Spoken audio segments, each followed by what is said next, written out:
Well, good evening. Welcome to Ozarks Tonight. We're joined by our potentates of politically, is it correct, incorrect, something?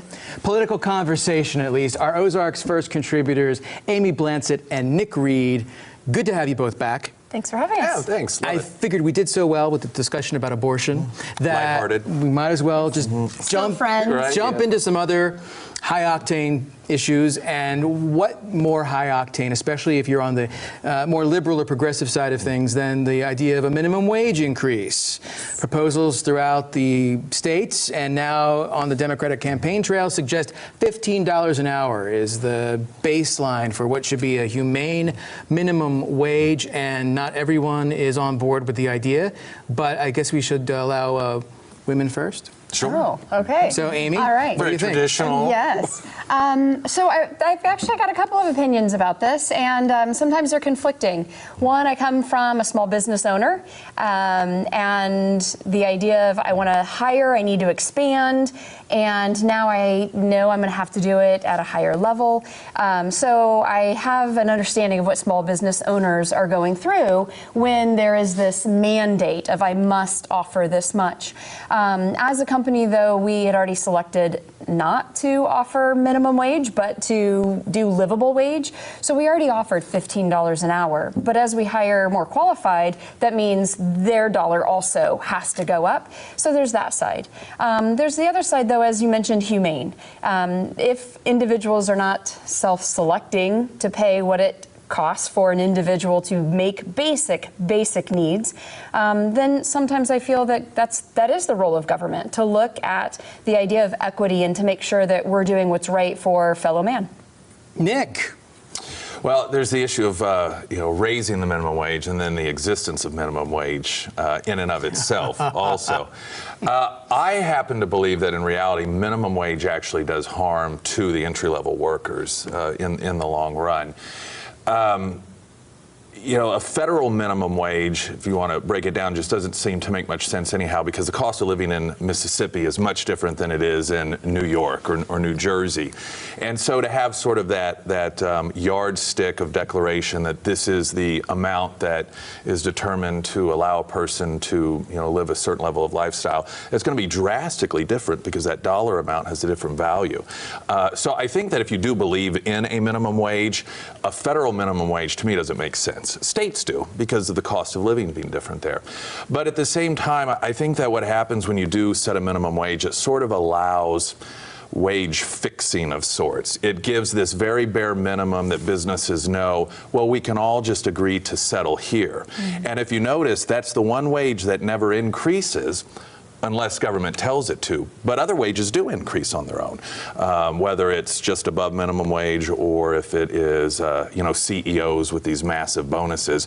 Those go up because there is no set bar. There's no standard that's put there as, well, this is the official wage. And so what happens is the businesses end up having to actually compete, and they have to figure out, all right, well, where is this middle management position? What's that salary going to be? And they have to compete for those people out there who want the job. And so basically just have all the companies compete and let the wages fall where they may. Right. Unfortunately, though, we're seeing that method hasn't worked, because we look at the last 10 years, we're seeing very flat wages. But here in Springfield, we're seeing an increase in everything clear down to our sewer expense. And so when you have someone who's on a fixed income, or someone who is making, even though it might be competitive, if you will, $11 an hour, and you end up with a very small, but any increase in something like sewer, now all of a sudden, because we haven't seen those competition really increase the wage at the same rate as other things are increasing, we're seeing individuals who are not going to be able to make that, especially our older adults who are in Springfield, who already are barely, keeping the house at temperature for even their own safety, because they can't afford these increases when they haven't seen the same benefit increases or the same income increases over the last 10 years. Well, and I would say, I don't know, you can say my theory doesn't work because we haven't had it that way for a very, very long time. We do have a minimum wage in place, which one might argue that the minimum wage isn't working because of the people who are in that very situation. But also, and you know, I come at this two different angles. One, is it the role of government? But also, does it work? And what we see in municipalities where they do have minimum wage increases oftentimes, that there may be some employees that do benefit from that. But as a small business owner, you know, there's just a certain amount of money. And when the government comes in and says, or any force, all of a sudden your pool of employees are going to cost you this much more, that money has to come from somewhere.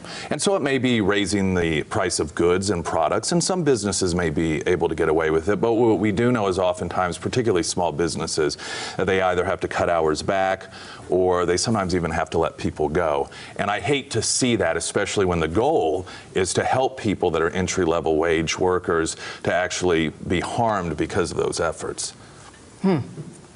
We also look at what it means for us as taxpayers. As more individuals are moving to the $15 an hour, which in Missouri puts families at livable wage. Right? Typically, you're still going to have to full-time and a part-time adult working outside the home in order for that to work. But it puts them above where they're needing government assistance. So then we also have to look at, there's so many angles when we talk about what does raising minimum wage mean. Does it save our state in the long run because now individuals less qualify for resources? But it's right on that cliff. So as those resources are no longer available to them, is 15 enough for them to not rely on that? So again, a lot of times we put a law into place and it's not going to fit for every single person. And we've got to then look at, if we're going to put a law in place, we also have to consider changing all the other services that go into play with that. And typically we don't do that. We slap some law in place and we forget the cliff effect and the trickle down. And then we're always kind of, again, trying to work downstream to catch up with something that's, change that we're required to follow. Yeah, just a few seconds left, Nick. So yes or no, we want a minimum wage increase? We want to get rid of the minimum wage? I think any law that sets a wage, that has the government taking away from private businesses to set those wages, not only philosophically am I opposed to in terms of liberties and freedoms for business owners, but I also think that the people who end up getting harmed the most are the people who rely on those jobs. All right, I have to leave it there. You two, thank you so much. Took care of that one. Done. Solved. Was there an answer? I don't know, but there was education. There was education. Yes. And that's what we strive for here, folks. We'll be back after this.